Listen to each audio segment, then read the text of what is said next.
All right. I guess we did it. Now I have to figure out how to get to the right screen. Okay, here we are. Um, I can't even look. So far it's going very well. So far I can't sign into the stream, so I can't write anything. And I'm on two-step verification, so even if I do, it's going to be a mess. So some of the fun things are going so far. So far we got 0 viewers, which is good. I could literally be talking to myself the entire night. Well, at least from the next 2 hours. So this is fascinating. So because oh goodness. So let's see what this does. So now I'm going to try and be able to, chat in the chat. Wish me luck with this. Oh gosh, do I have to go? This is bad. Bad start to the situation. Let's see here. So we're gonna. Now I'm logged in, right? There we go. Oh. All right. We got that done. So it's gonna be hard. I've got to figure all this stuff out. Okay. So welcome, no one.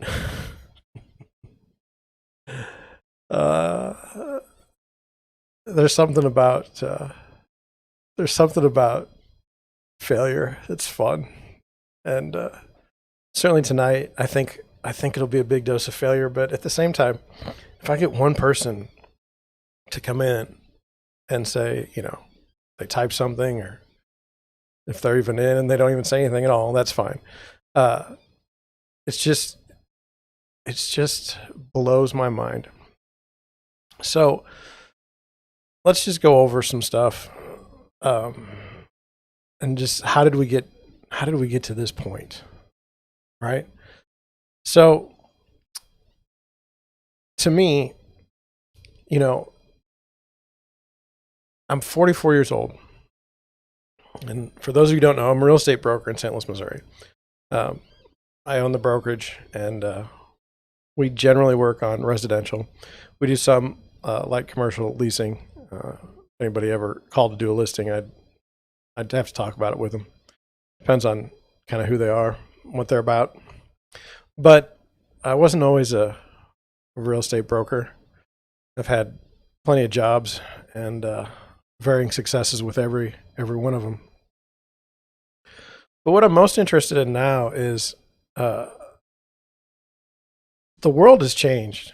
Okay, I mean, I don't have to tell you that, but I sit here, and when I was born in 1977, we didn't have cellular phones.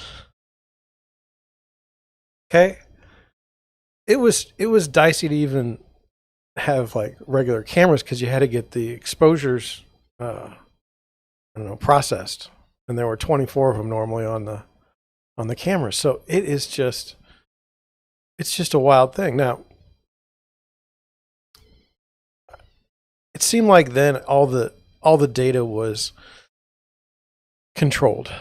Okay, so you have you had the news. So you would believe things that you read. So you have the news, okay, and you'd read the newspaper, and you'd be informed, a well-informed citizen, okay.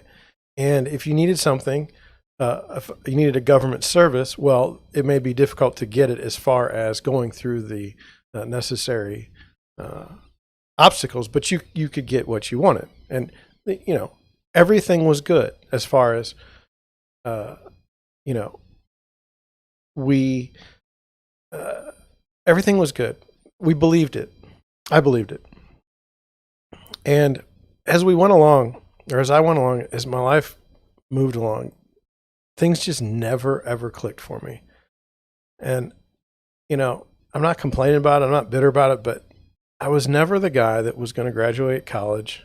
Well, I was never the guy that's going to go to college, graduate college, get a job, get married, have 2.5 kids with a minivan. I mean, that wasn't going to work.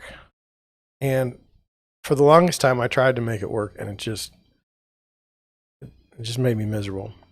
So now, you know, I'm here. I'm like I said, I'm 44, and this idea that you can broadcast to all corners of the world on YouTube blows my mind, because I know that any topic I talk about, there's someone out there that knows more about it than I do. So I've never been a know-it-all. I feel like I'm pretty humble. Um, but the idea I can say something and someone can fact check me in real time and actually be right is amazing. So, so about me. So grew up in Afton, which is a suburb of St. Louis City. I It's not in St. Louis City though; it's in the county. I live a block away from the city. Um, I went to Afton. I went to Afton School District the entire time. I did all right. I wasn't in the top 50 probably in grades. I got a degree. I went to Drury College or Drury University. I don't know what they're calling themselves right now, in Springfield, Missouri. And then I graduated there with a degree in music. And then I went to the University of Kansas, which, if you know anything about Missouri and Kansas, for a long time they hate each other. I don't think we play each other in any sports anymore, so I don't know. But that's where that went. And then I went to work in Detroit, Michigan for about 8 years. When I came home, I got my master's in business administration from Webster University. Then I got an executive master's in real estate and construction management from the University of Denver. Am I overqualified to be a real estate agent? No, not really, because real estate agents have to have certain things. They have to have, some sort of conversational skills. You have to kind of be liked for people to use you. You can do that when you're 18. You have to believe there has to be a belief on the seller or the buyer that you're capable of producing the best transaction possible. So youngsters, people 18, 20, people my age might look at them and say they don't have enough experience. I don't want to use them. So it's really tough when you're younger, but you got enough money behind you. You can make it as an agent. I have no problems with that. Yeah. So then moved back to St. Louis, like I said, and this is what I do now. I have my podcast daily. That's the Deerwood Realty and Friends podcast, and the irony there is that I don't have any friends on the podcast. I'd like to do 2 live streams a week. I'd like to do one on Monday, a case of the Mondays, and I'd like to do another one on Thursdays. Right now, it's 8 minutes in. I've got 0 viewers and no real pull. I think I've got 34 subscribers right now. So the idea that I'm going to get a guest that's any sort of riveting or interesting on Thursdays, and I don't even have the software I need to do it right now, not good. So it'll just be me. But down the road, you never know. What would I need today to consider this a success? Now that's a fascinating question. I need to be able to get through the entire live stream. Okay, that's number 1. Number 2, I need to not run afoul of YouTube's rules, and they have a lot of them. So, and then if I do those 2 things, okay, I'll be okay. I'll be all right. Will I go the whole time without a viewer? I gotta believe somebody will get stuck, an accident, and they'll just accidentally hit my chat, but maybe not. Can I carry on 2 hours by myself? Yes. In fact, that's what I'm having trouble with on my my podcast, is because I'll get into a topic and I want to discuss it, and I really got to cut it down to like 10 minutes, 15 minutes, and I'm not always done.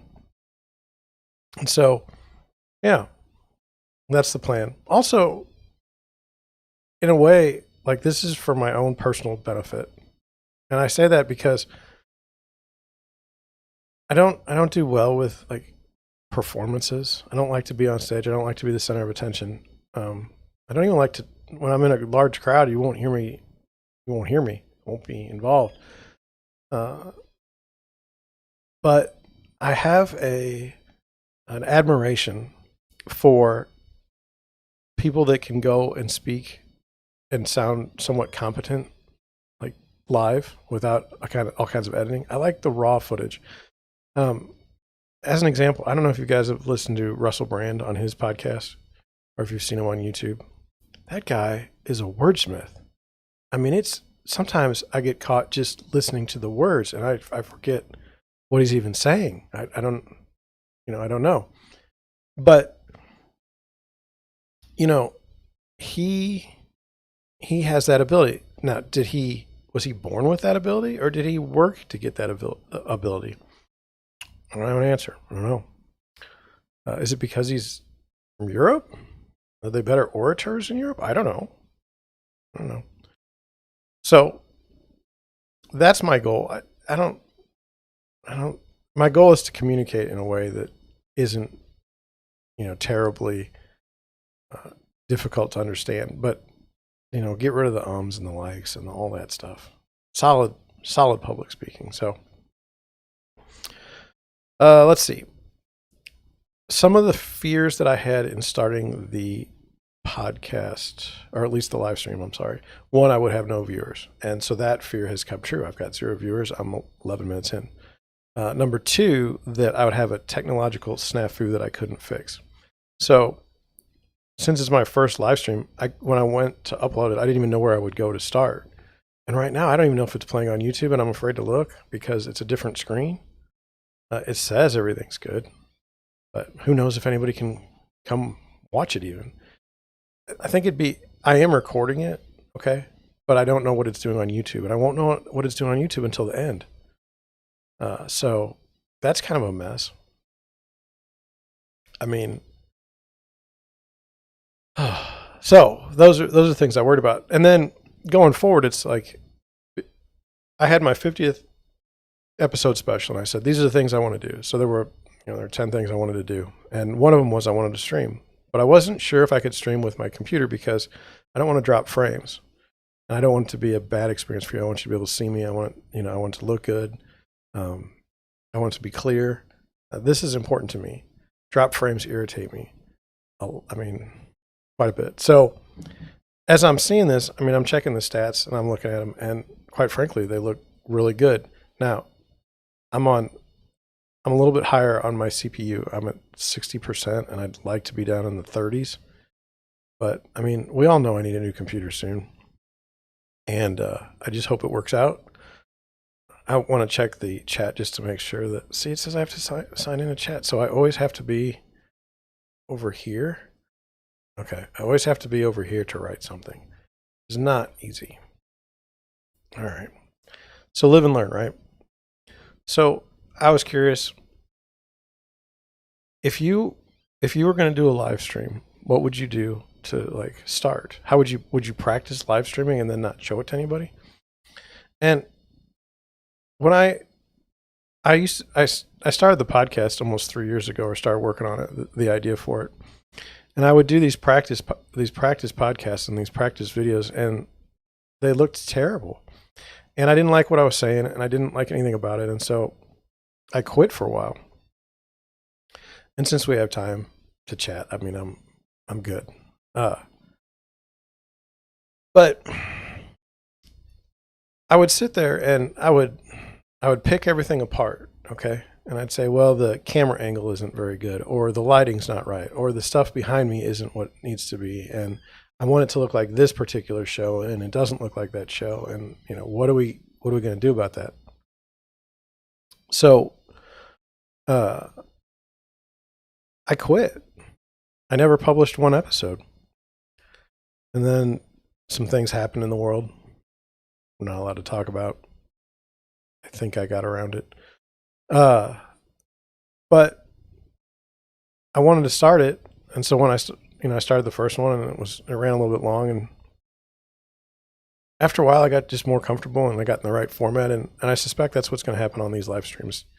The first ones are going to be brutal. Okay. It's hard on your ego when you have, no one paying attention. It's hard on your ego. But that which doesn't kill us only makes us stronger. So, what is the point of the live streams for me? That would be, I've gotten to the point in my life where at 44, I don't enjoy much. I feel like through my life, everything's been kind of taken away from me. Everything joyful has been taken away from me. And I'm just kind of tired of it. And so, the live stream is going to be a case of the Mondays is play on the Office Space movie. I'll never forget. It sounds like someone's got a case of the Mondays. Just fantastic. And so you've got all kinds of choices, right, to watch live streams. I just want you to be able to go somewhere where we don't have to talk about heavy politics, heavy government stuff. One of the things I do to get through the day is I'll watch car shows on YouTube, Vice Grip Garage, Junkyard Digs, Thunderhead 289. I don't want to work on cars.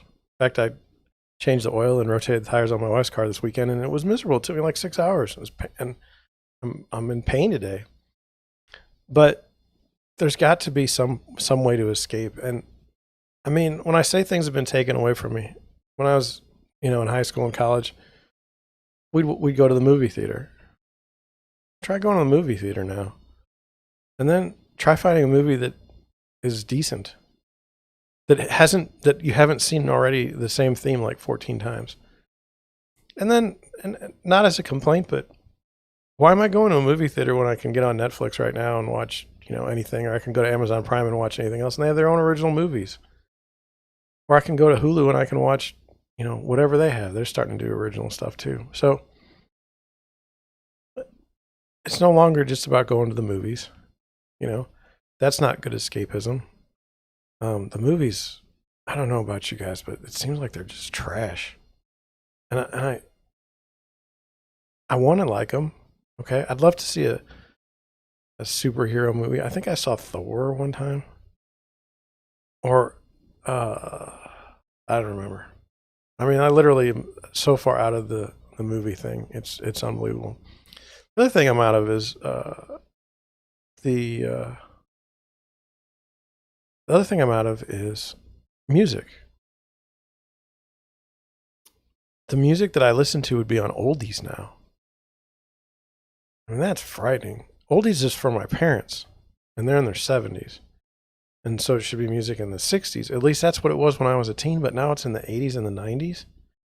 That really blows my mind. So, I got no music. I got no movies. And then I don't know if you've noticed, like, I used to love college football. Then it got political. And then it got weird. The guys that are playing college football now started playing, like, let's just say they started playing football when they were like 10, okay? And they've been physically gifted that entire time. And so when they turn, 18, they've been told they're great athletes since they were 12 or earlier. And they get these scholarships to these universities. I would never get a scholarship to a university that they get. And then when they're on the team, they're shielded from any sort of, pretty much if you're always part of the team. And then some go on to play in the NFL and some don't. But they were shielded that entire time. It's not relevant to me. It's not something I can understand anymore. If you go to a large school, how often are you going to see any of the players? So then it got to the NCAA and the idea that they're amateurs. Football players are amateurs. And that's why we can't pay them.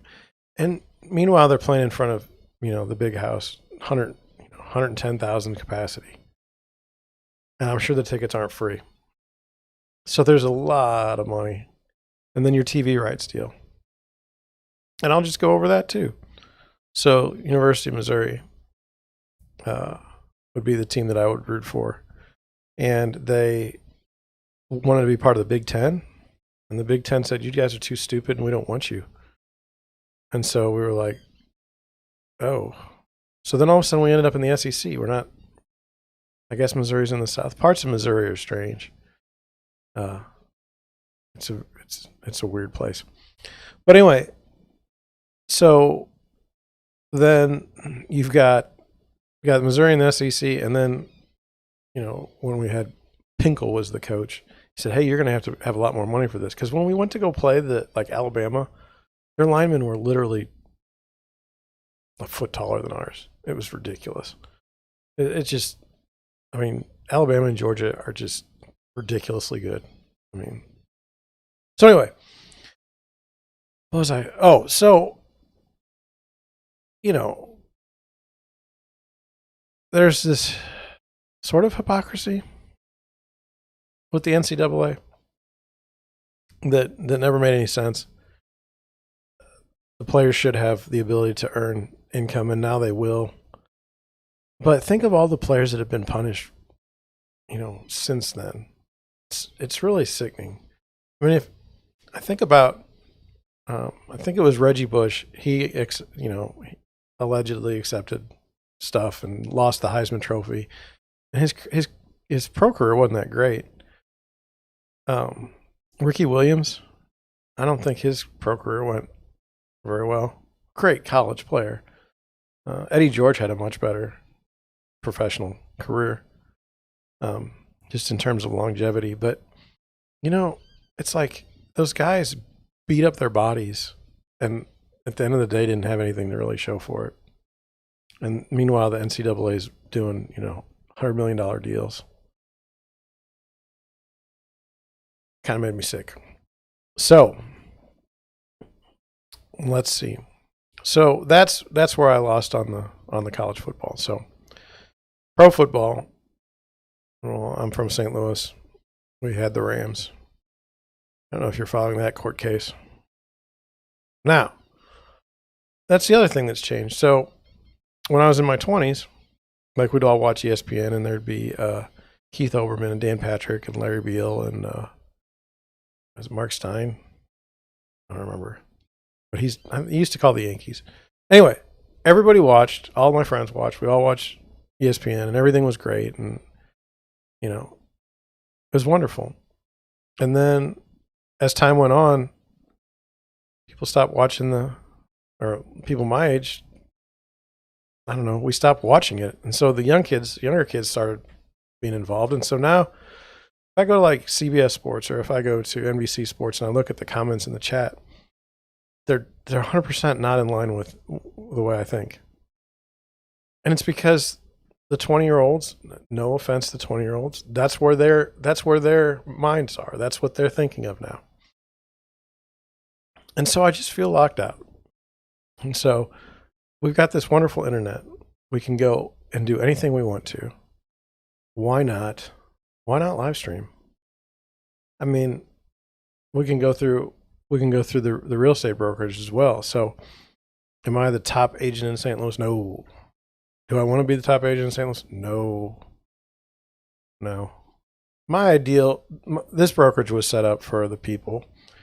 And you say, well, what does that mean? Well, I'm not franchising my brokerage. Okay. So I don't have to pay franchise fees. Okay.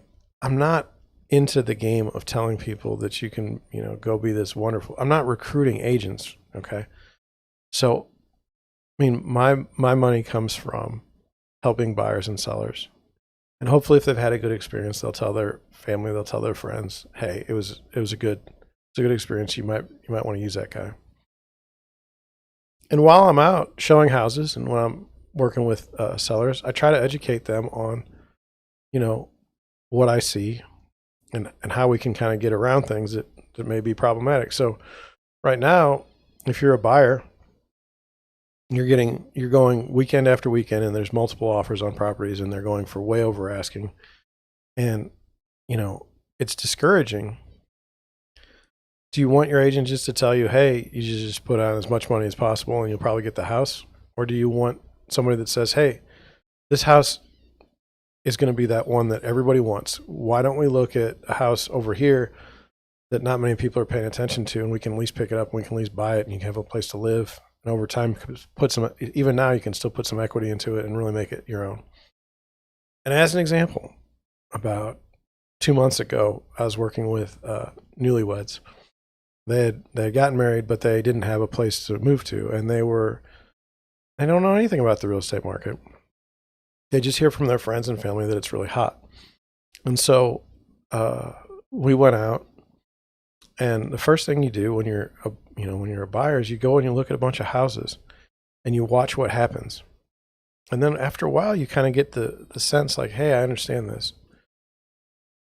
So these particular buyers, we happen to be in South City a lot, and they started to get used to the prices, and they knew what they could afford. And we saw this house that has 2 bedrooms, okay, full, or 2 bathrooms, both full, but one of the bathrooms is built in such a way that you really can't take a shower.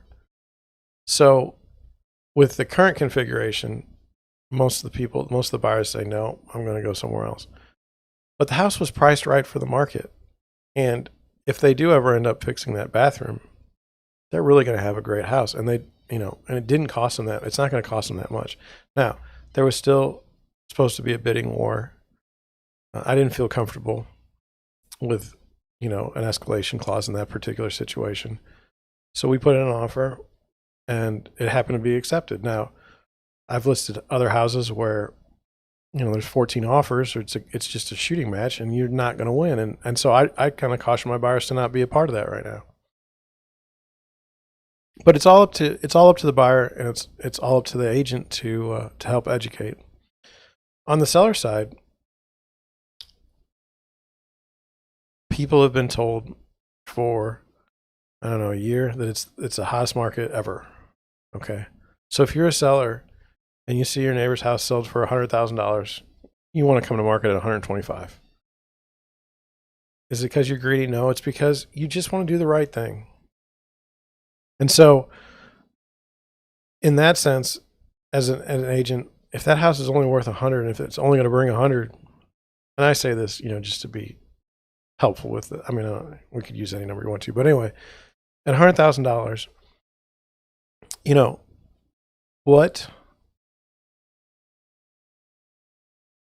what can we do to talk to the seller about, hey, let's list this at the right price, and maybe we can get lucky and we can make more.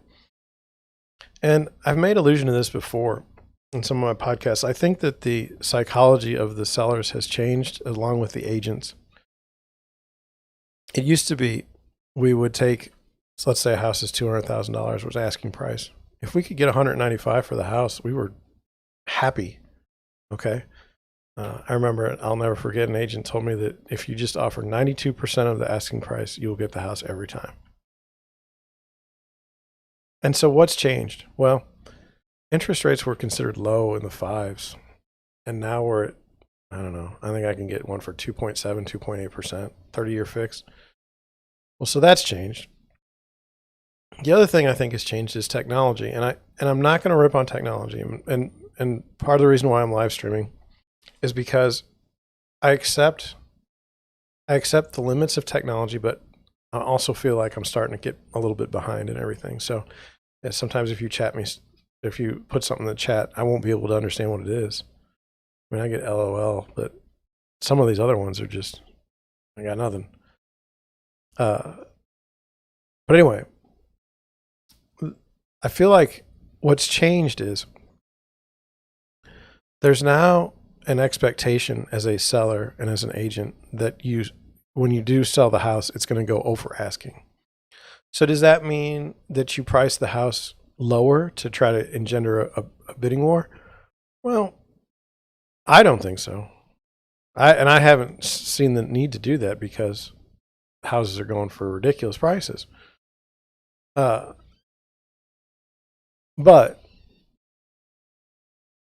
why is that happening? And as I've been in the business for a long time, I think 2007. So it's been a while. And I was around during the housing crash or the crisis. the first one. And I'm intrigued by what might happen in the future. But Zillow was popular then, 2007. There's no question. Realtor.com is powerful then, no question. But I can remember talking to other agents, and it started to become a conversation about how much these buyers and sellers would go online and they would look up your statistics.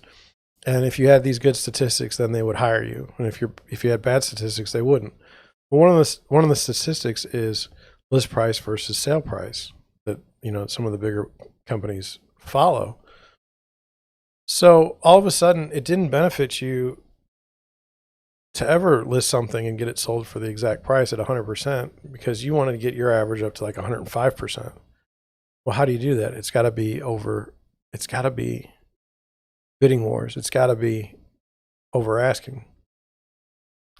Does this hurt anybody? Well, I feel like if you can't afford a house, say you have a job and a family, and you can't afford a house, well, that's not good. You know, you can't own something. So anyway, I think the statistics and the metrics by which the public believes a real estate agent is a good real estate agent or not are driving some of this. Well, let me do another example. When you have a team, okay, your agent's on a team. So we have Deerwood Realty. We have what I would call a hybrid team. But anyway, we do have a team. Most teams, the head of the team is the main recruiter and the main, mostly listing specialist. And if they've gotten so big that he doesn't even do that or she doesn't even do that. But what you do is anytime something sells, okay, credit goes to the broker and credit goes to the top agent. So you can literally have a buyer's agent working for a team that never gets credit for a sale all year long. And they may have brought in 10 sales, okay? So now that agent, the top agent, it looks like they've done 10 deals. Well, they haven't done any deals. Their name is just on the sheet. So if I'm an uneducated buyer, if I or an uneducated seller, and I see somebody on Zillow and I call them and I say, hey, I want to list my house, and they get like 30 phone calls, okay? And the person comes, they give them this wonderful laser pointer listing presentation, and they say, I've sold 100 houses this year, okay? And my average is 10% over asking. And if you look at some of these, it's even 20 and 30% over asking. And my days on market is nothing. Okay. That's pretty darn compelling. If you're somebody that doesn't know anything about real estate, you say, I don't know how the person has time to sell 100 houses. I don't know how they're doing it, but that's amazing. We should sign with them and they're going to take care of it. And they will. There's nothing wrong with a massive team. I don't want to be a part of it. I'm on my own, and I got a couple agents, and this is what we do. I'd rather go, instead of the laser pointer presentation, my ideal client is I literally walk in the door and I say, how you doing? Introduce myself. My name's John Shank with Deerwood Realty. How can I help you? How can I help you sell the house? How can I help you buy a home? And I ask that not because I don't have some idea, but I want to know more. I want the other person to tell me what they want, because maybe our interests aren't aligned. If I sell a house, I get a commission. If I don't sell the house and I have a bunch of money in the listing, I lose money because I've lost time and I've lost the money for the materials, for the marketing materials. On the buyer side, if I work with buyers that aren't pre-approved, that don't have a pre-qualification letter or pre-approval letter before we go looking, I'm wasting my time. Because number one, I don't know how much they can afford. Okay. And number two, like if they're not even serious about getting a pre-approval letter, which takes literally 15 minutes, how are they going to be when they need to produce all of their documentation? It's not going to go well. So that's how I want to do it. I don't want to be calling somebody week after week after week after week. You want to buy a house today? You want to buy a house today? I don't want to be showing houses and saying, do you want this house? Do you want that house? Let's put an offer on this house. I don't need it. 44 years old. Not that I know it all. It's just, I don't want to deal with that stuff. I'm not interested in all the hustle. Okay. Now you say, well, John, if you go in and you're against one of these big shots, how are you going to win? And the answer is sometimes I don't.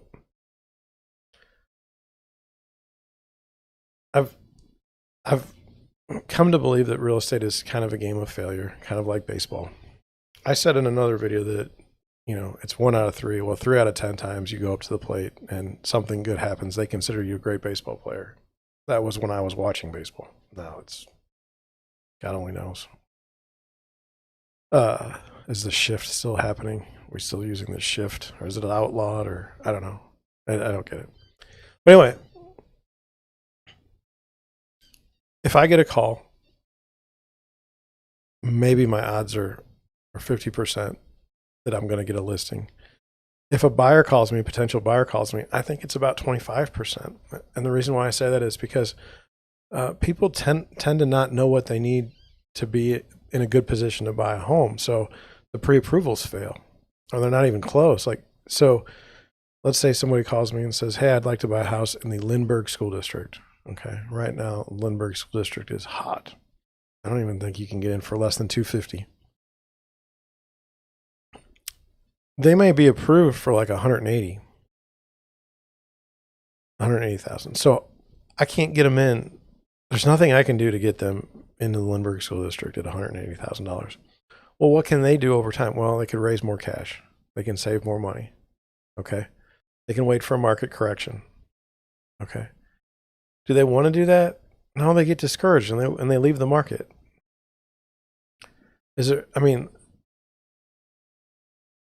Have I failed? In a way, they didn't buy a house. So, that's that. Now, so on the listings, I lost a listing earlier last month. Comps indicated that the house would sell for around $400,000. The seller was leaving the state and wanted to list the house for $450,000, which is $50,000 over the price that I think it would sell for.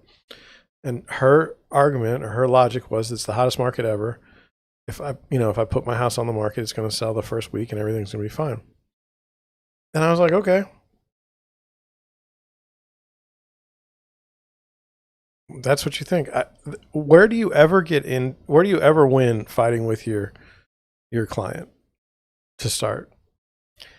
So as we walked through it, she just got more and more uncomfortable with listing with me. And the reason why is I didn't cut my rate. And, she had in her ear that this other agent was going to sell this house for this amount of money, $450,000. Now, did she end up selling it? I don't know. And I'm not going to care, because once she told me that I had the listing one day and then I didn't have it the next day, I don't have time for that. So that's how that went. Some of the things I want to do. So I had thought that we would get a few viewers, and I thought that somebody would be able to type, but no one's been able to do that. So let me go on the screen share, and I've got Google, and I was just going to look up for you.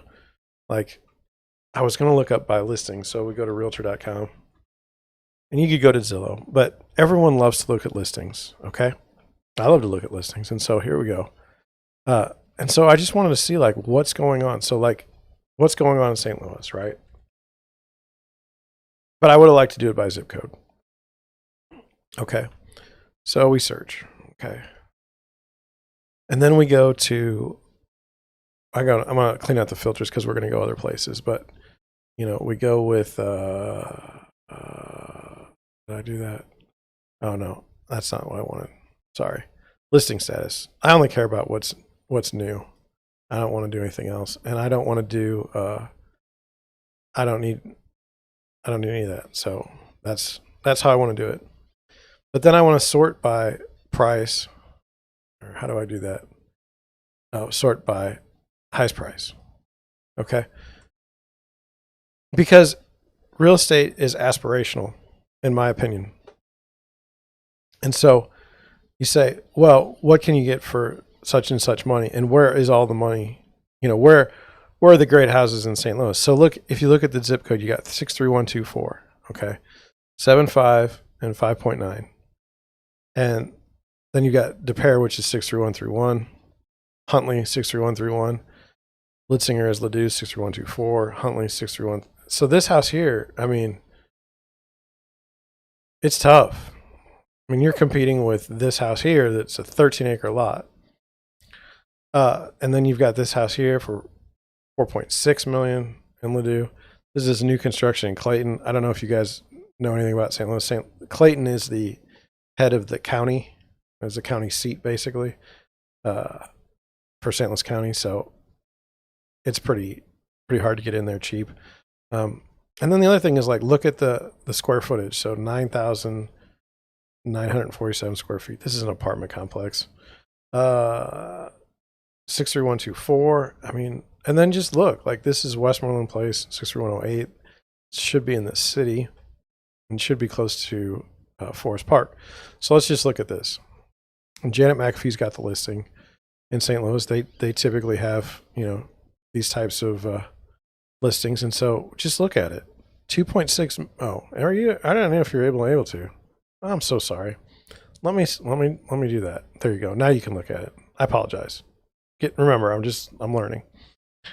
So you look at this house and you say $2.6 million, 8 beds, 7.5 baths, and it's beautiful. And where is it? Like I said, it's literally, there's Forest Park. So 5-car garage. And what I like to do is, just for fun, is look at the monthly payment. And they've got it nice and set up for you here. On 2.6, you need 520,000 down. They've got a 3.043. That's got to be the jumbo loan, though, because, like I said, I mean, I'm seeing 2.8. So anyway, your insurance is $1,000 a month. Your property tax is only $1,200 a month. That's not bad. But your payment ends up being $11,457 a month. Now,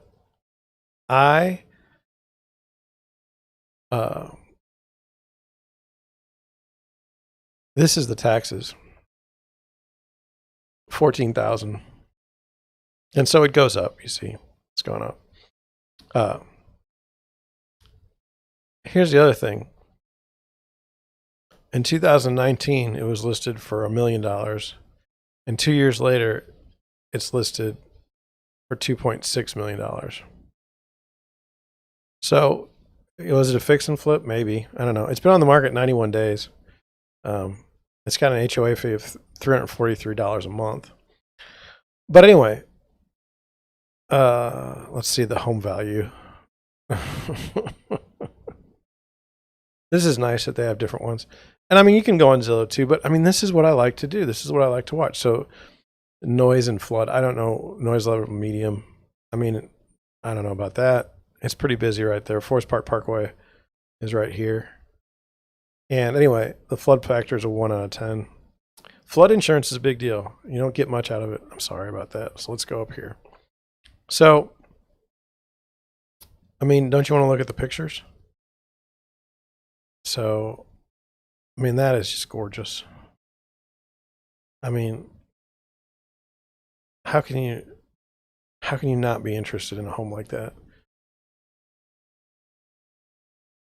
I mean, it is sharp. So yeah, this is what I want to do. Like, with the internet, I don't have to be stuck in St. Louis. We can go anywhere this is kind of dicey for 2.6 million. We can go anywhere though. Oh gosh, no, I did that. Sorry. I go back. Ugh. Where are we at? So navigation is going to be an issue. But anyway, I mean, look at this house. It is just gorgeous. Built in 1899. I mean, Now, I don't think it has the video with it, and maybe I'll learn that. But the kitchen is, I'm not really into the kitchen. But just look at the detail. Okay.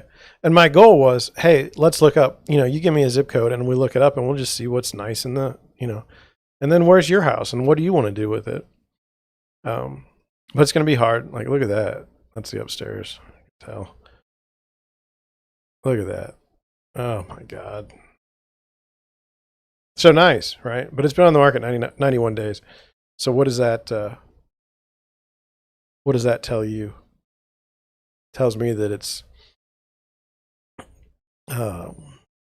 in this market might be a little overpriced. So let's see, what do we got over here? Okay, so that's how I chat. So that was what I was going to do. I thought we would have fun looking at listings. So because you're not with me, we can go somewhere else. So let's go to New York City.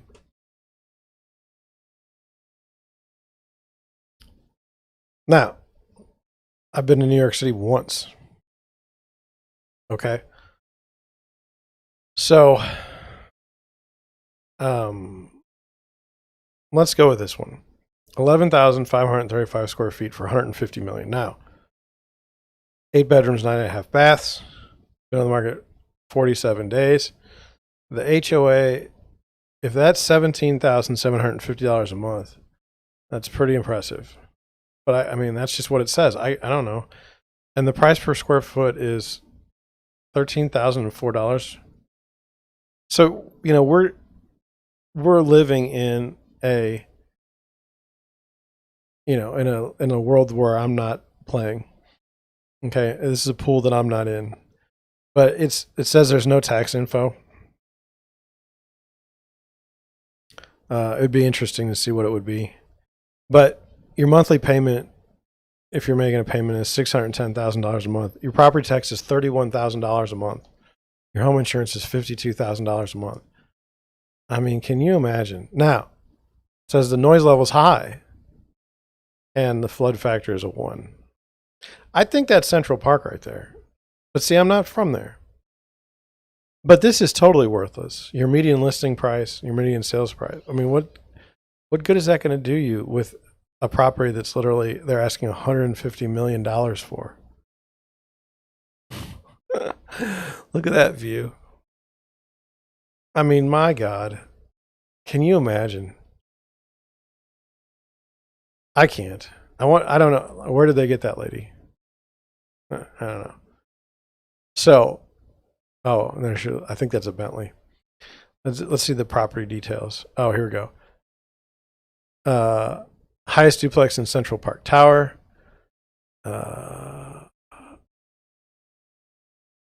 Soaring ceilings up to 146 with every room having grand scale floor to ceiling windows and dramatic vistas. I mean, it's unbelievable. So, maybe you don't live there. So we can go and do stuff like 63123, which is where I live. Okay. Now let's see what they do. Okay. So this is 63123. So they really are doing it right. That's a rental. That's a rental. This is a house. This is the most expensive house listed right now in 63123. Oh, it's doing the coming soon stuff. Why did it do that? Oh well. Anyway, so you're at 560,000. So here's something. Say someone calls me and says, "Hey, John, I want you to list this house." And then I go over there and I say, "What do you want for it?" And they say, "Well, we want 600,000." Well, I know right now that 560 is the highest price home for sale in 63123 currently. Let's see how long it's been for sale. 24 days. Okay, so they missed on the price in this market. 5 bedrooms. And I mean, here, you had it listed for 370 in 2015. And now it was sold in 2019. I don't know what it sold for. I could go look, but I don't want to go and get us in trouble with that kind of stuff. But you're at $5,000 a year in taxes. We were just looking at something that was like $50,000 a month. And that's just the stuff that I want you to think about. Is, man, there's a lot of difference between New York real estate and 63123. Now that's not a shot at 63123. It's just, we have to open our minds to, different places. So like Austin, Texas, right? I don't know if you know that there's like a huge boom in Austin. Everyone's moving to Texas and Florida. Okay. Well, there's an $18 million house. I mean, that's pretty nice. Let's look at the $18 million house, eh? All right, here we go. So what does it have? It has 40 acres. Well, that's pretty nice. 5 bedroom, 5 bath, 6,750 square feet with a 3-car garage. Now, 18 million. It's been on the market 52 days. My feeling is that, things are going quick. Last time it was sold was in 1999. Your taxes are $18,148 a year, which is a little bit higher than I thought, but your payments are $61,000. You're at $76,000 a month. But I mean, compare that with like St. Louis. Compare that with other places where the property taxes, it feels like it is higher in St. Louis. We don't have any $18 million houses though, but let's look. I mean, let's be a looky-loo. I mean, look at that entrance. Oh, is there a pool? Is that a pool back there? We'll have to check that out. I mean, it's nice. Only built in 2001, so relatively new. So you get your new design styles, which is nice. Square footage at 6,000, that's 4 times the size of my house, 5 times the size of my house. I mean, it's nice, right? Look at it. Look at the ceilings. Unbelievable. Here's a bathroom. Bathroom's bigger than my house. I mean, look at that. Now, is this I don't know what kind of person owns this house, but to me, that's not so much here. Ugh. But that's nice.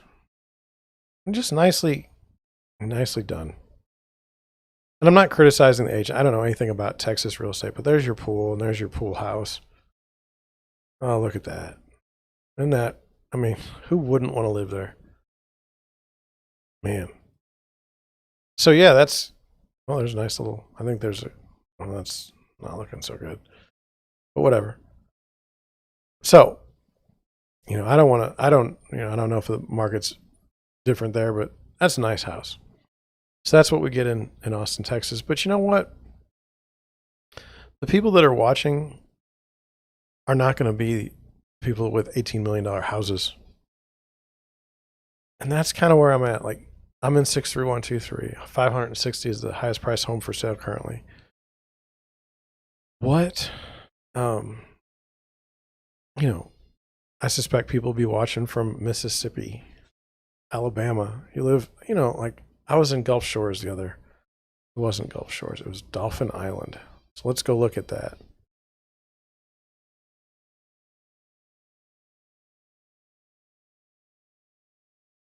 Okay, here we go.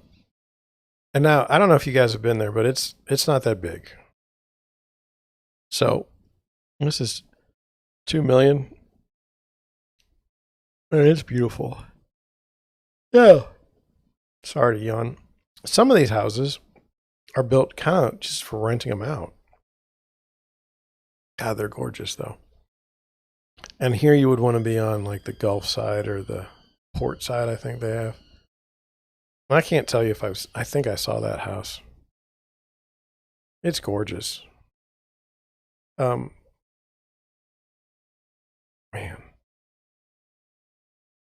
I'd move there in a heartbeat. But you'd have the weather, The weather's bad. It's just, I mean, there's a nice little house. There's a lot, I think. Anyway, let's look at the nicest house on Dolphin Island, right? Because what else do we have to do? So $2.9 million. Only 2 pictures. Well, that's lame. Been on the market 27 days. And we're gonna go look at another one. It's 1.75. Let's look at this one. See? No. No. No. I don't like that one. Doesn't matter how much it costs. I wouldn't be interested. What about this one? Oh, see, this stuff is all torn off already.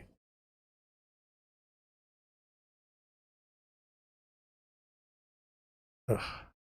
Oh, it's got a pool. It's got a pool, and look at it. It's raised. I mean, really. Nice. Nice. That one's not built yet. This one here has a basketball court. I mean, they're just gorgeous. I mean, seriously. So anyway, that's the kind of stuff I look at. Like, we can live somewhere else, and it's just beautiful.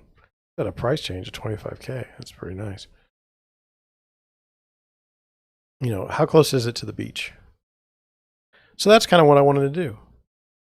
I don't really care about Los Angeles so much, but maybe San Diego.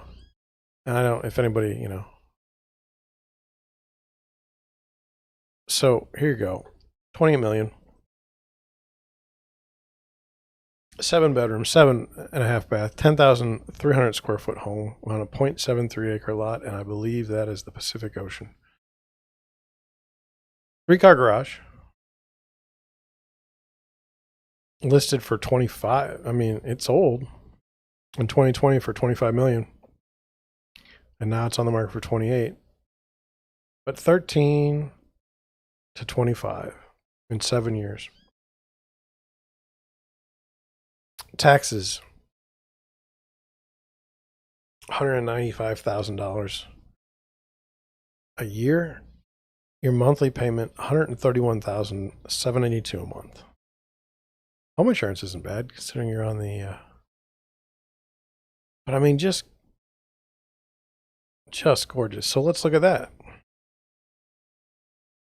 I don't know. I don't want to do the virtual tours. My computer might blow up. So here we go. There's the entrance. And I mean, you're right. Your neighbors are right there. But again, you're right on the beach. Now you can't, there's a little step to get on the beach, but there's all that nasty. Ugh. Look at that. And literally, that's what I'm going to do is look at nice houses because I never get sick of it. And it's just, look at that wine cellar. But you know, no complaint, but you're listing your house for sale. And you've got this laying here. Why don't you have it up? You know, $28 million listing. Come on. Look at that. I mean, my goodness. I think that's been enhanced. I do. I can't prove it. But man, look at that closet. So I don't know of my viewers how many live this way. And by say live that way, could ever afford such a thing. It's pretty amazing. Gosh, look at that. So, yeah, that's. I mean, you got everything. That's just a beautiful house. And now look at that. It leads you right to a lead page. I'm not going to email the agent, and I'm not pre-approved. Also, haven't served in the U.S. military. So, let's see where we at here. We are still in at an hour in. We've managed to get 0 viewers.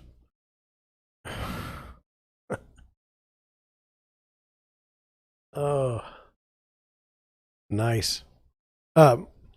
So, what are some of the things I wanted to do? Well, look at houses. That never gets old for me. Maybe do some news stories. But, you know, I like to talk about neighbors. I like that kind of stuff. But I don't know. Got to be doing something. So I don't know how we're gonna do that. So at an hour, I've managed to talk for an hour. I'm going to get a drink of water. Like, seriously, getting tired. An hour. So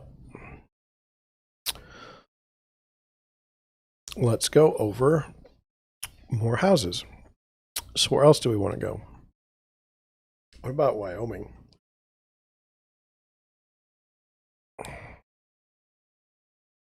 I mean, look at this stuff.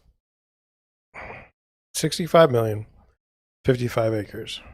Or you could have 65 million, 162 acres. That's just a lot. 65 million for a lot. Man. Here you go, 48 million. I mean, look at this. I mean, are you kidding me?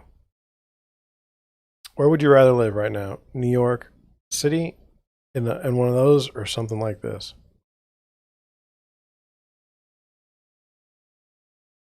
I mean, these people, 14 million, 700. I mean, it's got to be right in the downtown area because I'm not interested. So here's a lot for 24 acres. And look at the lowland there. Huh. Well, yeah. And I'm sorry, but had a long day. So here we go. 65 million. Well, what does that get you? It gets you a 5-bedroom, 5.5-bath home. 8,980 square feet on a 55-acre lot. It looks like it's right by the river. Built in 2019. Price per square foot, $7,238. Your HOA a month is $1,521. And I mean, just look at this. It was listed. It says it was listed in 2014 for $9,950,000, and then it didn't sell, and now it's listed for $65 million. Taxes are $45,000, but you're at $246,447 a month. And so here we go. I mean, look at this. I mean, just gorgeous. Can we do this so you can see it better? Oh my gosh. Look at that. Look at that. Look at that. Just amazing.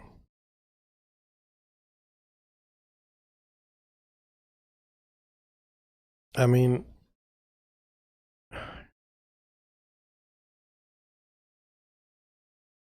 this is how you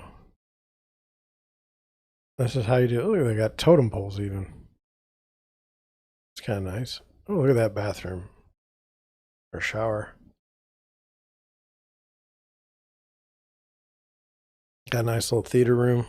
Got to have a theater room for whatever this is going for. Let me see. Yeah, for 65 million, you need a theater room. Look at the walls. It's just beautiful. Gotta have your classic cars. Sorry, look at the garage. But only a 2-car garage? Really? It's just gorgeous though.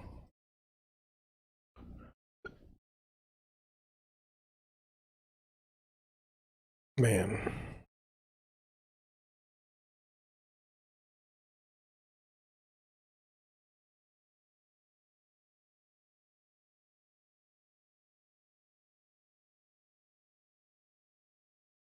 It's just amazing. So, let's see. It says I'm still doing good on my stat. Now, how many, let's play this game. How many live streams can I do with 0 viewers before I give up? I don't have an answer. I don't know yet. You're in a very competitive time, 8 to 10. My Like some of my family that would watch my live stream is in bed. They've been in bed since like 7. For them, I should live stream at like 5 in the morning. And I might play with the time because, you know, who wants to give up their Mondays and Thursday nights if nobody's watching, right? So, anyway, let's go. Let's go back to houses. We can all look at houses. So, yeah, this is beautiful. Well, if we go back, where does it take us? All right, so now we've got $33 million, 5-bedroom, 5.5 bath, 12,705 square feet. You've got this beautiful front. I mean, look at that. Look at that. I mean, it's unbelievable. You know, and as we're looking through this stuff, okay, I'll go to houses, I'll go on listing appointments, and the person will say, well, my house is the biggest in the neighborhood, okay? And it could be that the house is, you know, 30 years old and they've never put any money into it. And then the people next door, you know, have completely remodeled the house and yet they want the same price. And it's like, it doesn't work that way. It doesn't work that way. And here, well, what I was going to say is, you know, if your house, right, like we looked at the most expensive house in Afton or 63123 when it was like 560. I mean, they probably think highly of themselves, but this house here is nice. It's much better. And that's the bias that I see in listing homes that is fascinating to me. And it's because I bought it, my house is better than everybody else's. And you know, they don't believe it, they really don't believe it. They're like, come on, here, I don't look, same zip code. Okay. This one's $17.7 million. 3-bed, 3.5 bath, 4,143 square feet. 17.5, 6-bedroom, 6.5 bath, 7,500 square feet. 6.7 acre lot and 37 acre lot. So that's your difference. But, you know, how gorgeous is this home? It's going to be gorgeous. Spoiler alert. They got 84 pictures. Man, it's not that big though. And then the question is like, hey, you out there, would you buy a home for $17 million that looks like this? That's kind of interesting. I mean, if you did have the money, I don't think I'd buy this house for that. I mean, it's cool. Look at that. That's a log cabin. Kitchen's wonderful. I mean, that is really nice. Oh, there's a bear. Oh, did they add people? Did they add people there? I think they added people. I can't prove it, but why would you be getting your picture taken there?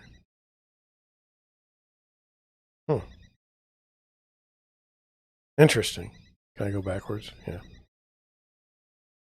Interesting. Okay.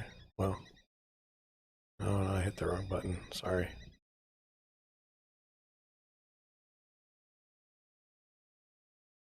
You can literally go walk out and fish in the stream. It's a tough life. Somebody's got to do it. Wow, that was amazing. So,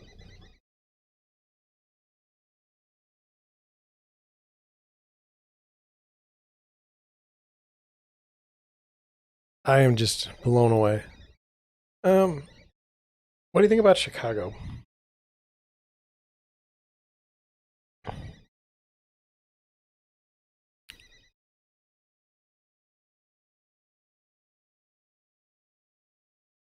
You can buy a house in Chicago. This one here caught my eye. It's on Lakeshore. Oh, look at that.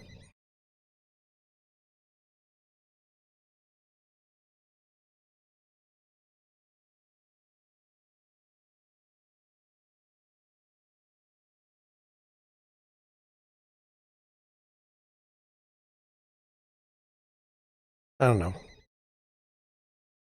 I want to look at a condo. Let's look at a condo.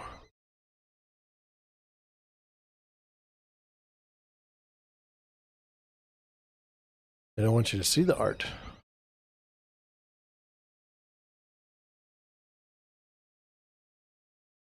Look at that.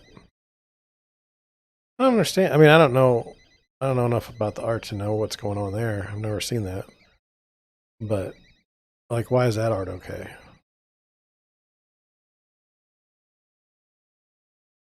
Look at that. Nice. 6 days on the market. $10,000 a month in taxes. Why can't we be over here? Here's 1.3 million. I was up there one time, walking along up there, and you could kind of sense that you were in pretty rare air. They don't have their art covered up.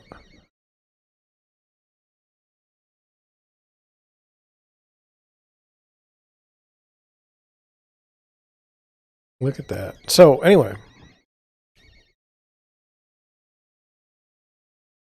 that's what we got there. Let's go to something else. Let me look it up here. I want to do terrible real estate agent photos. I like terrible real estate agent photos. Let's do that.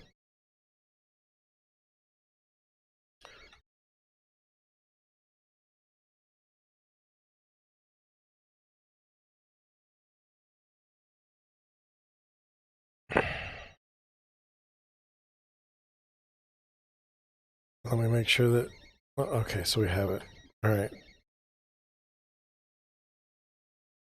Let's go with the random.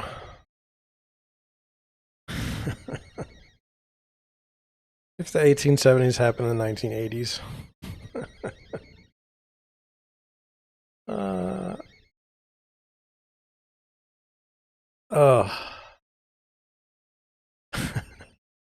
Why, of course we love it. It has a pride of place underneath our breakfast bar.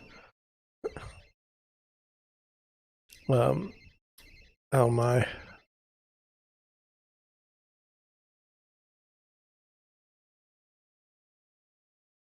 Ah. With any luck, by the time you've worked out which is the floor, which are the walls, and where the ceiling is, somebody will have outbid you and it will no longer be for sale. That looks like the ceiling. It looks like, I don't know, it's tough. This is Rachel. She'll be making your job more difficult today. Say hi.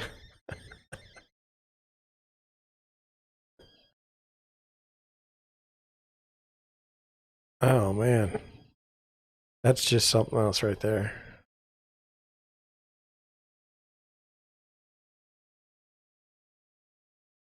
Maybe I left my shoes in the cutlery drawer. It was worth a shot. Huh. He's got no shoes. And then, yes, avoid using photographs which suggest that the photographer was slowly and quietly circling the house looking for an unlocked door. Exactly. Oh no. What was that one there?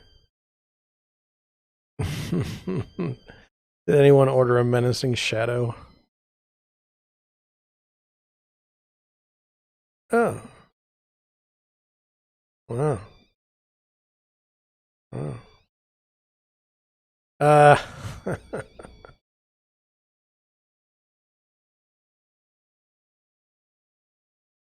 uh. Uh.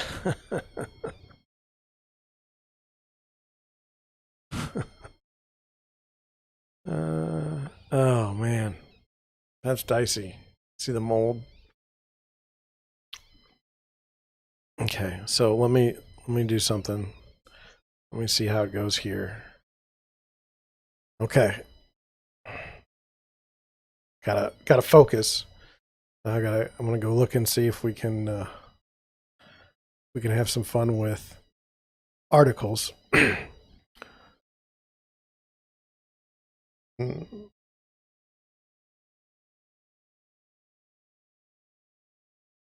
So here we go. I need to go over here.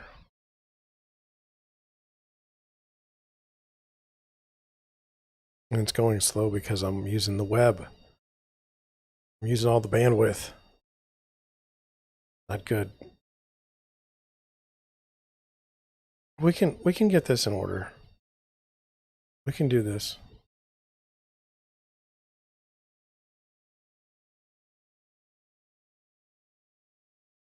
I'm so sorry that I did not do that. So, things I've learned tonight. One, it's nice to look at houses, but it's not nice to look at houses without anybody else. Two, if I'm going to have content, I need to have it up and ready to go so I can just go to the link. I don't know how that's going to work, but we'll figure it out. I can't answer any questions because no one asks. That's a problem. So, got to work on that. So we got things we need to do. There's no question. But we'll get there. I think it's kind of funny. How bad is that? I don't even have a good night on the viewers, and I still don't care because it's our first night and we're learning a bunch of stuff. So I'm sorry, I gotta do this. I'm clicking through a bunch of stuff. Okay, here we go. So we will go right. I don't think so. One of the things I'm thinking right now is I don't think I'm going to do the live stream as a podcast because it's too visual and no one, I might, if I ever did an interview, then I would, but right now, no. So now I'm just looking through.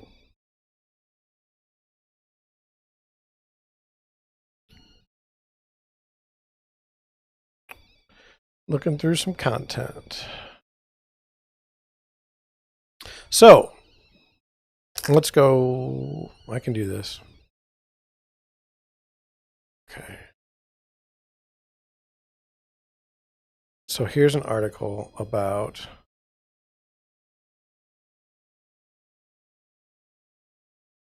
after the Florida building collapse, condos struggle to fund big repairs.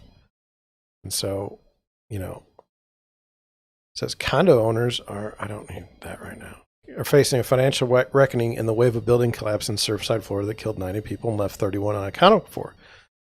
Across the country, residents and board members are discovering that they haven't set aside enough money to pay for major repairs like aging roofs.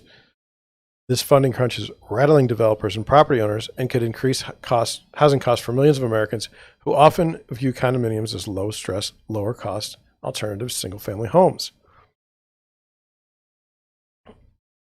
So, of this guy's 30,000 clients, he estimates that 30% of the properties are significantly behind in their reserve funding, meaning they hold 30% or less than the total funding they need for planned and unexpected future projects. 40% of the properties are only in fair conditioning, holding just 30 to 70% of needed funding. So, just random stories. I have an agent that has a friend in Chicago that they need to fix the facade of the building, but you need 100% approval of the owners, and I believe there's 4 of them. They each own a unit, so they're never getting 100%. It doesn't matter if the building rots; they're not going to do it. And so, are condos a fairly new thing in the United States? No, but there are issues with condos. I'm not anti-condo by any stretch of the imagination, but they seem like in this article they're underfunded. The repairs are underfunded, and so there was only about 10,000 condominium and homeowners associations in the United States by 1970. And then after the mortgages were deductible, a number of units began to proliferate, and so there's a lot more condos. But one of the things that I would worry about is like say they are actually planning for repairs. So say there's a major, they know they're going to have to replace the roof at some point. Look at what we've seen during this this summer. Your building costs have gone through the roof. You could not have planned for lumber to rise in price like it has. And if you're supposed to be building, if you're supposed to be redoing a roof and you've saved up this money, you know, it's a bad deal. So it said that in the article, condominium associations should be putting at least 25% of their annual budgets into savings for repairs. So, you know, and then they go through the special assessments. And so that's what I've always been irritated about with my clients here in St. Louis. So let's say on the disclosure, there's a spot that says, do you know of any special assessments? And the person says, no, I don't know of any special assessments. That's the seller. So the buyer buys this house or this condo, and they're sitting there, and it's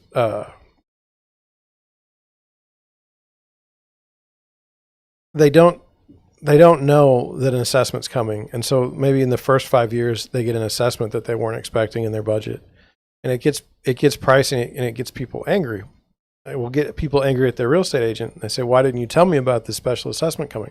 Well, I didn't know about it.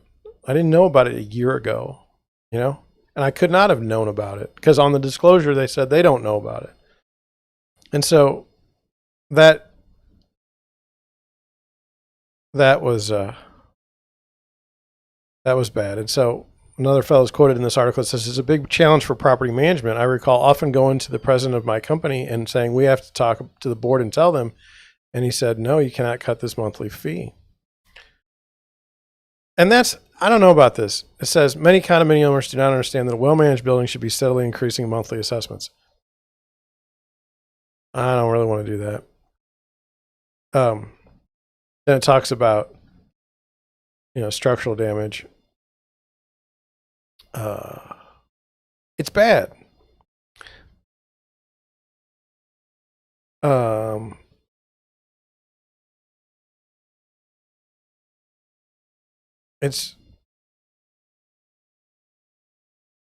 You just go through and you feel for these people.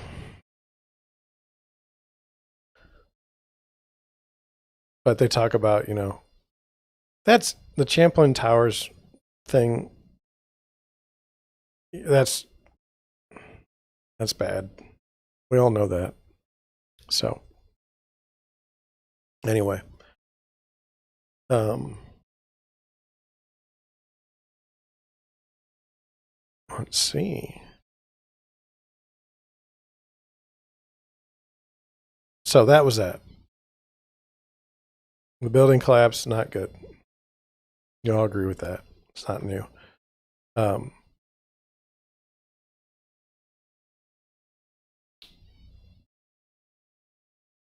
Let's see. Let's see if I can pull this one up. That's a fascinating. Let's see here. Because this is an interesting thing, and I'm trying to figure it out. It says tight rental market worries local advocates for the homeless. So, at the heart of many efforts to tackle the homeless is a simple notion that if society wants to get people out of the street, they need more homes and apartments they can afford. Okay. I don't necessarily agree with that. But it says taking that idea a step further, it's clear that tight housing markets like Bakersfield are useless. While raising rent, it makes it difficult for poor people to compete for the number of leases available. Correcting the imbalance of the local housing supply and demand can prove elusive due to high costs and strict rules regarding where apartment buildings can and cannot be built.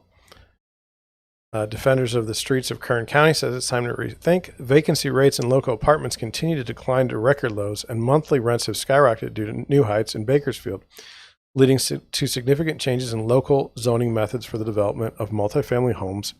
Calls for the elimination of costly state requirements for. I don't know. It seems to me that this is a jank article. But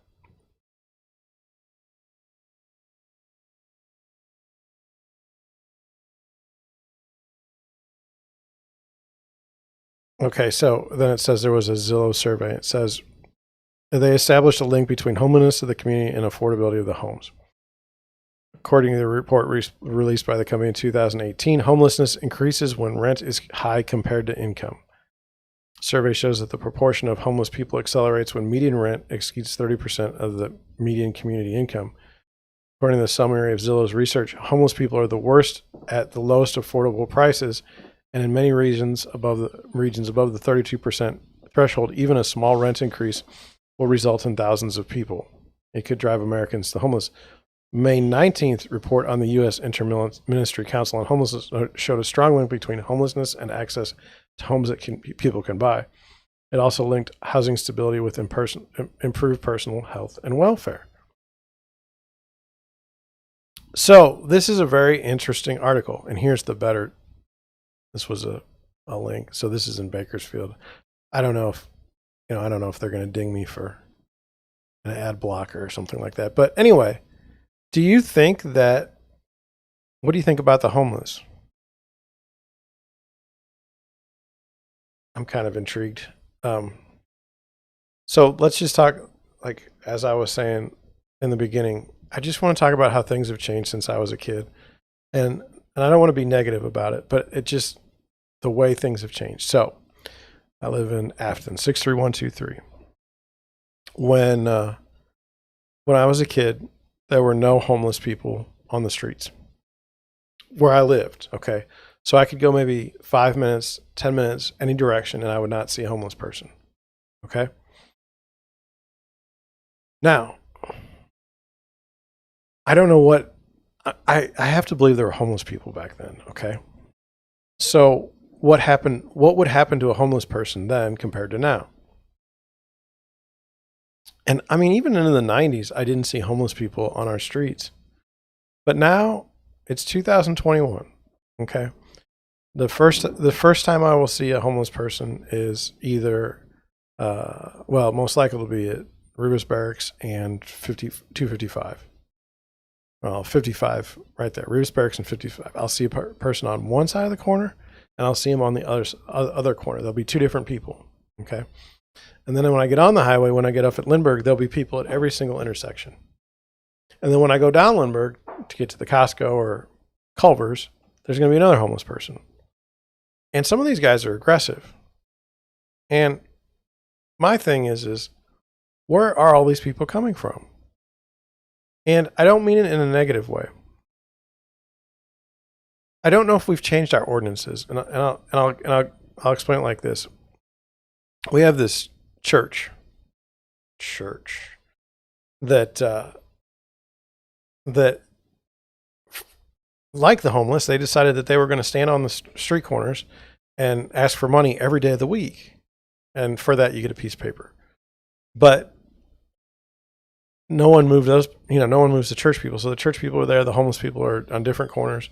And I don't ever notice, though, do the homeless people and the church people ever get on the same corner? Because then I'd be a little bit confused to who I'm supposed to give money to. But anyway, did the laws change that you can, every day? I mean, shouldn't you? I mean, I'm not a government interventionist, but shouldn't you be able to have, shouldn't you need a permit to go and stand on the street and ask for money as a church? Okay. And then it moves into the homeless. So shouldn't the homeless be able to, I don't care who issues the permit, but it just seems to me like you're going to have homeless people on the street, and you have the church people on the street, and it's like, what is this? And then, I've noticed that the homeless people seem to get off the streets around 4:00. I think it's very dangerous. I don't think you should be. I remember, and like I said, we're doing the history thing. So I remember the no homeless when I was growing up, and they would have this thing, the St. Louis Post-Dispatch, which was a newspaper that actually had physical newspaper. You'd actually get it delivered to your house.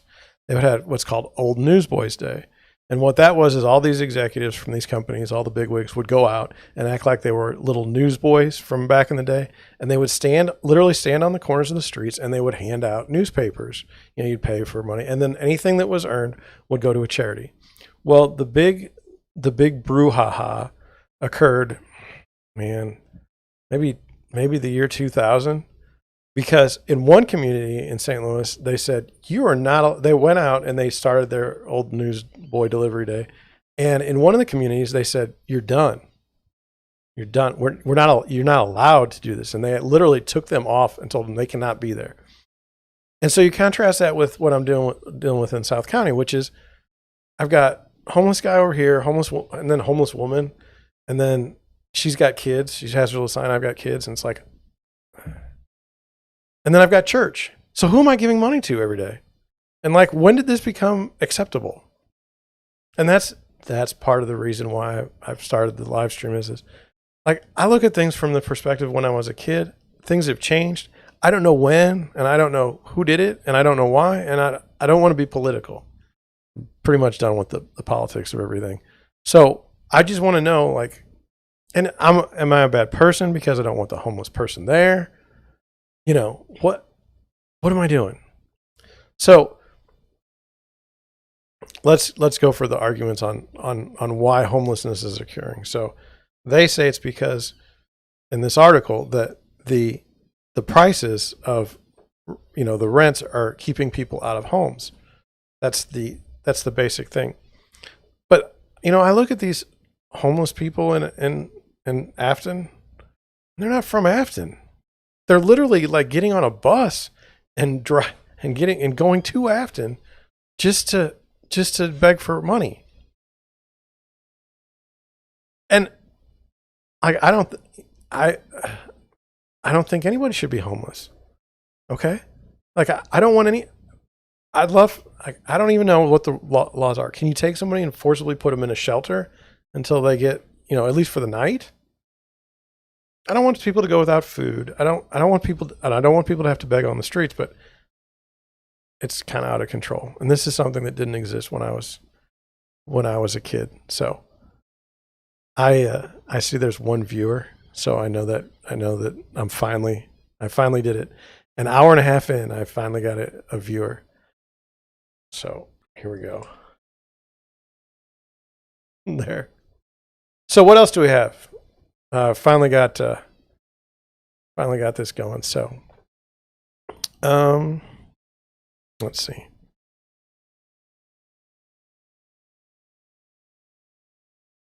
Here we go. Let's see if this is any good. Oh. Big Media Daily has an article that says three myths about owning an apartment complex. So what would those myths be? I have no idea. Okay, here we go. It costs too much. So anywhere from 500,000 to multiple millions. But if you think that means you have to be independently wealthy before you can invest, that's not the case. Excellent financing options can enable you to buy apartment buildings and other commercial real estate. You have to have between 5 and 20% of the price of the building, but you can usually finance the rest at a low interest rate. Define low. Your personal credit may be a factor in whether you receive the loan, but it's more important for you to show the property will generate enough cash flow to cover your mortgage and expenses. Also, you should have a significant or sufficient amount of remaining funds for repairs and your profit. The FHA offers several fantastic financing options with low down payments and interest rates for apartment complex. So make sure you ask your loan officer about financing options. So, do you believe that? Let's see. Let's go over this in the current situation, in the current environment. So, you've got some things going on where rents are not allowed to be, collected, or if somebody doesn't pay their rent, they're not evicted. That's kind of a problem. So, say you've financed yourself, way up to be able to afford this wonderful apartment complex. Who's paying for the payments while your tenants are there? I mean, when they're not paying. And that's the scary part. When you have investors that their only investment is this one apartment building and no one needs to pay the rent, you're going to go bankrupt. you will still have a foreclosure. And that's, that's something to think about with your apartment, owning an apartment complex. And then it says, the second myth is strong housing market damages apartment demand.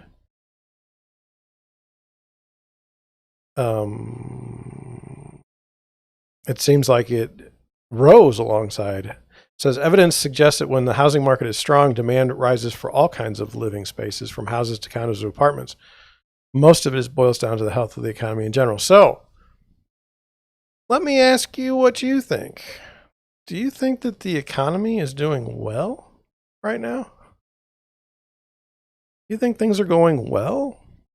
And that's something I did want to talk about that I forgot. An hour and 36 minutes into it, I finally had something I wanted to talk about. And that's this. So right now, can't buy a used car unless you want to pay a fortune. And I just looked up cars today. We bought a car for about $13,000. Same car now, $16,000. So $3,000 difference between January and September, heading into October. What's that about? Well, I'm just trying to figure out, is the economy going, really strong? I guess is the stock market doing well this year? I don't know. But here's, and just tying it back to when I was a kid, and maybe that gets old, but we didn't have shortages. There was not a computer chip shortage. There was not an automobile shortage. You would never have ever seen a car lot empty on new cars. Unthinkable when I was a kid. Never happened. We have never, to my knowledge, ever had an issue with acquiring toilet paper. Okay? I mean, so what's going on? If, say supply chain interruptions. I went to Culver's today and they don't have lettuce. And I'm to believe that the economy is doing well, or it's going to get better. And so that's going to increase the demand for housing in general. I mean, this is just a dangerous article. You can do your own repairs. That's a myth. One way to save money when you own investment properties is to do the repair yourself. This can be a great strategy if you know how to handle common maintenance issues such as fixing the plumbing, minor electrical problems, etc.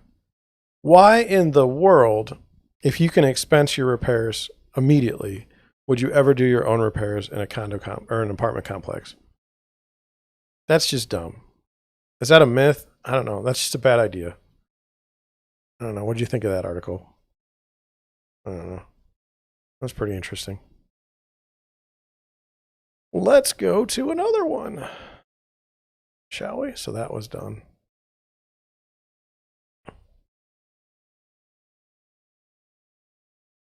Ooh.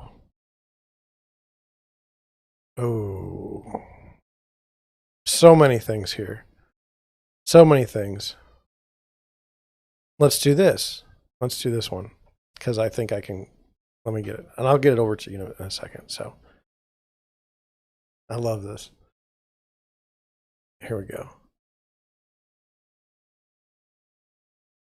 Okay. Is now a good time to buy a home in Phoenix? If you like the warm weather and spending time outdoors, Phoenix is a city worth considering planting your roots in, but it's now an ideal time to purchase a Phoenix home. Here's what you need to know. Inventory is very limited. In May, Phoenix only had a 0.95 month supply of available homes in the real estate market. That represents a 1.51 decline from the previous May. So it used to be, before all this, a 6-month supply was considered how you could tell if it's a buyer's market or a seller's market. So it's a seller's market if there was a 60 days or less supply for housing. And it was a buyer's market if there was longer than that. And you say, why does that? Because you have to have concessions to buy the house. So it says the inventory is limited. And I did talk to somebody today, and they said, man, I wish I would have bought a house with you 3 years ago. I'd be sitting pretty right now. But if you would have gone back 3 years ago, the market has been strong for many, many years. It wasn't. I mean, when they cut the interest rates, that kind of added fuel to the fire. But really, even if that person bought it 3 years ago, they're sitting pretty now. But we don't know what's going to happen in the future. And I've been loath to put out a video about, this is the market will crash in 2021. And then I can go back and I can say, oh, look, I pointed out the market crashed and it did. But in reality, nobody knows. The market could go up from here. Certainly 2 years ago, I didn't think the market would keep going up, and it did. So what does that tell you? Number one, don't invest with me because I have no idea. But at least I acknowledge it. And number two, anybody that does a video that says that the market's going to go up and the market's going to go down, or the market, they don't know. No one knows. So anyway, just keep that in mind. That's why you probably won't ever see, unless I'm trying to do clickbait, and I'm not that big on it. So next thing you need to know is how homes are more expensive. In February 2016, median home in Phoenix was $217,000. In May of 2021, the home price hit an astounding $400,000. It represents a 33% year-over-year gain. I mean, that's my concern. If you could afford a house, let's say you were a young family and you could afford a $200,000 house 4 years ago, 5 years ago, man, you were sitting pretty. Lots of options. Very seldom. I remember helping somebody that had I forgot the word. Anyway, the type of house they have is not one that, it's a split level. And in that neighborhood, the people had priced it at $189. And I looked at the comps for years and, years back, and nothing had ever beaten $200,000 for a split level in that neighborhood. And right now, if you go over there, you're at like $240. And I mean, it was hard to get over. So this young family, did their wages increase that much in this time? I mean, if it's only an interest rate play, I mean, if rates go up, you're going to have a little bit of a problem. Now, it says in Phoenix, says mortgage rates are still competitive. It says that mortgage rates are competitive on national level, but it says the average interest rate loan is 3.2%. It's lower than that. And to swing a 15-year mortgage, you might score rate as low as 2.4%. So this was in July. And then it says, should you buy? Well, if you have enough money to pay for a down payment and you think you're in a good position to score a low mortgage rate, and you could pay to look right now while rates are competitive. But here's the question was, is now a good time to buy a home in Phoenix? And you get ultimately the answer. Ultimately, there's no right or wrong answer. So think about how you feel about buying a home. Great. Way to play that one right down the middle. So we got some good ones though. I don't want to do that one.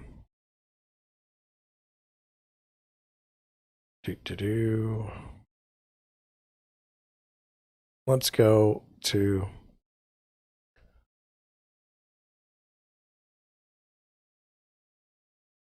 this one.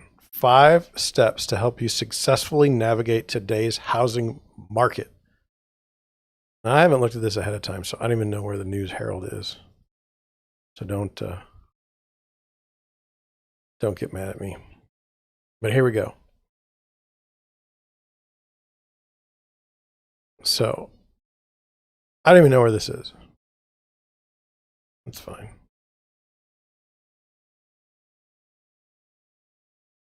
Let's see. Many parts of the country, home prices have been soaring. The meeting, according to the National Association of Realtors, meeting existing home prices rose more than 17% in the 1 year period ending March 21st, 2021.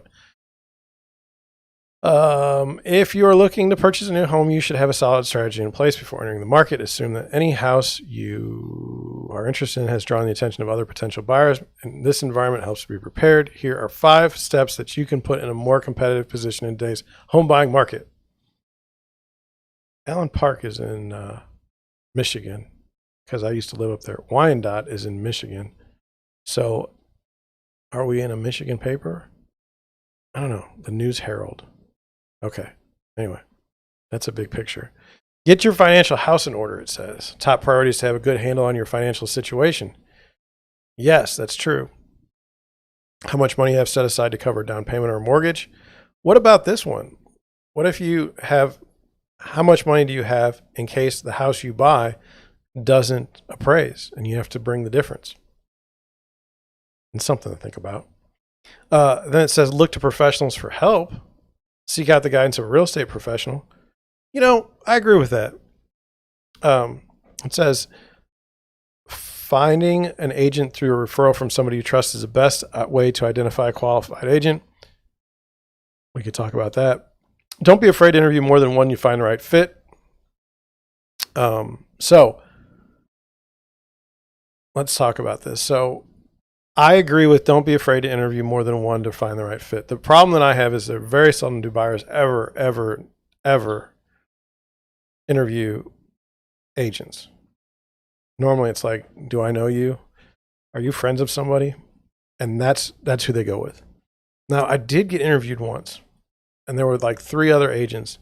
And I think that they messed up the other agents, the other 2, when they basically said, I'm not interested in competing for a buyer's agency situation. Now, I don't know why, because on the seller side, I mean, it's not uncommon for me to go up against 2 or 3 agents, and you win some, you lose some, basically. But on the buyer side, what the other agents did was surprising me. They're like, it's not worth it. They hadn't even met these people. I mean, they hadn't even gotten in their financing, and they just flat out said, I'm going to make, a certain percent on this, and I'm going to be driving around, and I'm just not interested in helping you. And it wasn't that cheap of a, these people could afford a decent house. So, I won that deal because the other people did such a terrible job. Bottom line. So yes, I agree that you should, if you want to interview more than, but we'll go over it many, many times, I'm sure. People like to use somebody that they like. Okay. And it doesn't, and that you'll read all over the internet, like I'm doing now, about like what you should ask your agents. But one of the most important things is get to know what your agent's thinking and how they think about things. Okay. So let's just say you're in this market and they say, well, you need a pre-approval and we may have to go over depending on the house. That's a lot different than an agent coming in saying we're going to have to outbid everyone on every single house. It's a different philosophy. You want an agent that says, well, I am the ideal agent for myself, obviously, because I run everything like I would want to be treated as a buyer. But one of the things that I would want from my agent is for them to be upfront with me and say, look, we first of all educate. So we go look at active listings, and then we go and see what they've sold for. Okay. So one of my current buyers right now is trying to buy a home in University City. We went and showed a house 30 days ago. They wanted $350. It closed today for $389. It was on the market 2 days. But get used to being in a certain part of an area that you want to live in, and then start noticing the prices for what sells. And once you do that, it allows you to be comfortable with the decisions that you make in the future. So if you put in, if you go see 10 houses, you go see 20 houses, all of a sudden you start getting used to the pricing. And then you're never going to have buyer's remorse when you do it that way. And that's what I always get frightened with other agents. I mean, they teach you to say, when you walk in the door, when you walk through a house, you're supposed to always ask, is this the one you want to make an offer on? Okay. So that's automatically like you're moving forward in something. Maybe you're not comfortable with that. And so definitely look at the area. Now, consider all of your options. It's easy to get your heart set on a particular community or neighborhood as you search out homes. If the supply is limited in your target areas, you may want to expand your horizons. I don't agree with that. If you, for instance, if you want to live in Afton, okay, so you're probably going to be in the zip code 63123. You can look at your median home prices and know if you have a shot at getting a home. As I said earlier, if you're in Lindbergh and you're trying to get a house for less than 250 right now, it's not going to happen. But that means move from Lindbergh and move to someplace where you feel like you can get a home. But don't just go and make your search larger. So like St. Louis has got 99 different municipalities. Well, you don't want to sit there and say, I want to look at everything, every house available in St. Louis County for $200,000 or less. You will never buy a house that way. I mean, there's no way. So I don't agree with that.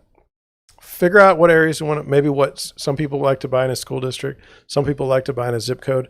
Some people like 63123 is an odd zip code because there's part of it in St. Louis City and there's part of it in St. Louis County. So if you live on the city side in St. Louis City in 63123, the prices are typically about $10,000 to $15,000 less for the same home in the county. It's just a weird part right there. But you do want to narrow down, laser focus on a community, no question. Now, what happens on a larger sense in St. Louis is, for a while, Ladue had these wonderful homes, but the people that owned the homes didn't do any maintenance on them. I mean, they were mansions, okay, but a mansion from the 80s right now looks a little silly, okay, with the brass lights and with the the wallpaper. Nobody's doing wallpaper, and with the wall carpeting, okay.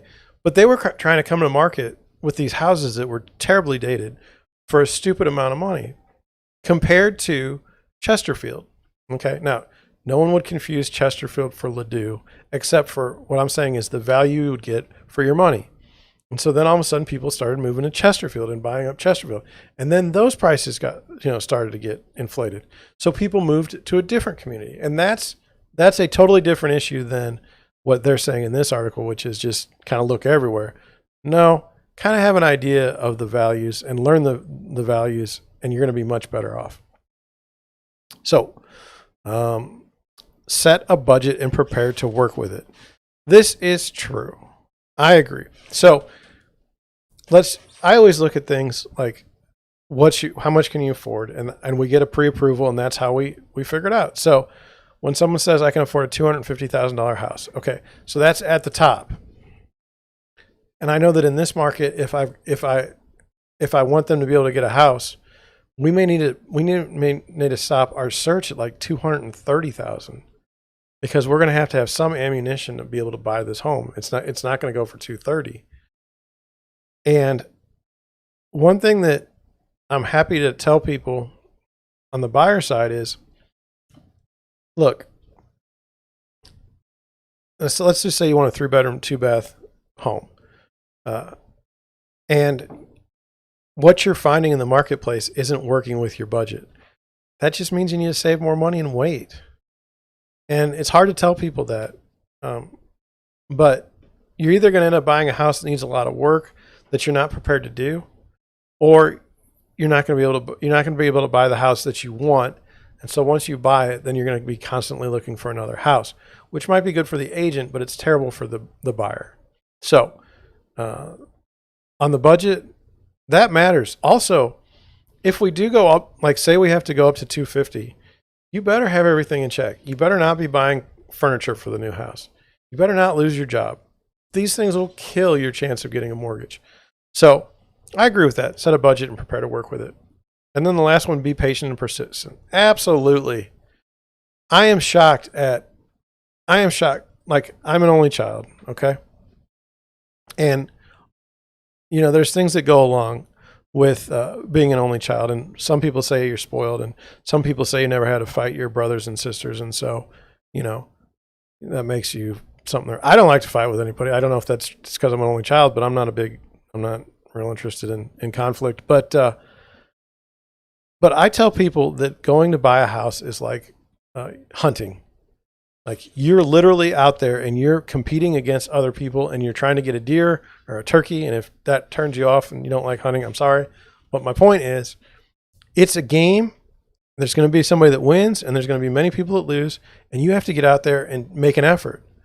You're never going to buy a house sitting on the couch. Now, you say in this world, I can look on Zillow, I can look on Realtor.com, and beautiful pictures of this home. Obviously, they're not going to lie on their pictures, and so I'll just buy the house. And it doesn't work that way. One of the things that was a benefit to one of my buyers 2 or 3 years ago was something that I know in pictures. Natural wood doors, natural wood trim doesn't look good in pictures. Okay, if you have white trim and grayish, it pops. Okay. And so what was happening is they would see these gray and white trim houses everywhere online. And they would sell. Okay. No question. But the value wasn't there. And now for this house that I saw that had the natural wood trim, I knew you had to see it in person. Okay. I knew it. So when we went and looked at it, they were like, this is by far the best house we've seen. I want to buy it. And so we put a contract in it. We got it. Now, why? Well, it's because other people let what they saw in their pictures prevent them from even going to take a look at it. And so those people were persistent.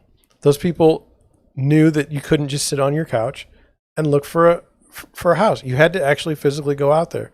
And if it does anything to help, like I used to work with an investor, we would look at 20 or 30 investment properties before we make an offer on any of them. And if that's us and we know the market, how in the world could you not do that as a regular, unless you just totally didn't care? And that sadly could be an issue too. I have had buyers give up. They're just like, I'm done. One of the weird things, this will be my last little thing. I had some buyers maybe a year ago, and we had looked at houses and they were getting beat out on prices. And they said, that sucks. And so we would look at some terrible homes. I'll never forget, there was a house in Arnold that it was just a disaster. But we looked at they wanted to meet with me. And whenever you want to meet and not look at houses as a buyer's agent, you know that things are not going well. But anyway, I went and we met in a park, and they're like, you know what? We're going to call off the search. It's like, okay, if that's what you want to do, call off the search, because I'm not into forcing people to go buy a house. They said, but we want to look at this one house. And so we went and looked at it, and the house was perfect for them. I mean, it was perfect. And so they're like, we'll put an offer. So they put an offer and they got the house. But if they would have given up before they went and looked at that last house, they never would have gotten it, and they would have still been sitting in an apartment right now. So you have to be persistent. You have to get after it. And why do you not think there's competition right now? That's the last thing is, I run into people today that they literally say, I want to buy an investment property. And I say, okay. They say, I want to buy a fix and flip. I say, okay. But they assume that no one else, like, who doesn't want to buy a property for less than anybody else? Okay. Like, when does that happen? Who says, hey, I want to pay more money than anybody else for a house? Like, when? And so it amazes me that there's these people out there right now that think they're going to find this house that no one else has seen and no one else is going to put an offer on because it might need new paint or something like that, a new kitchen. I mean, really, it's always fascinating to me. The quote unquote bargains people are going to find that you've been in the, I've been looking at real estate for many years now, and you're going to find this bargain, okay, that's listed, and and like no one else is going to bid on. That's what gets me to laugh is you have these people that say, well, we'll, like in this market, okay, let's say a house is going for 200. Well, what do you think? We should put an offer in for 180? And they say this with a straight face. You're literally, when you can't even get in the house because there's already 3 people in the house, 3 other buyers. And when you leave, there's 4 buyers coming in. And you're going to try and do the, hey, let's do 20,000 less than asking. I don't understand. I don't get it. So What have we learned tonight? Well, we've learned my wife loves me because she watched the last half. We learned that, we learned a lot. We got to do a little bit better with the preparation. I got to have my articles in order. Bang, bang, bang. If no one's on the live stream, we've got to figure out hey, we can't just look at property because nobody's there. Nobody's there to give me ideas. Maybe I'll write down zip codes ahead of time. I don't know. But all in all, we've made it. 2 hours. I can't believe it. It feels good. It's like a marathon. I was persistent. Well, with that, I'm going to go.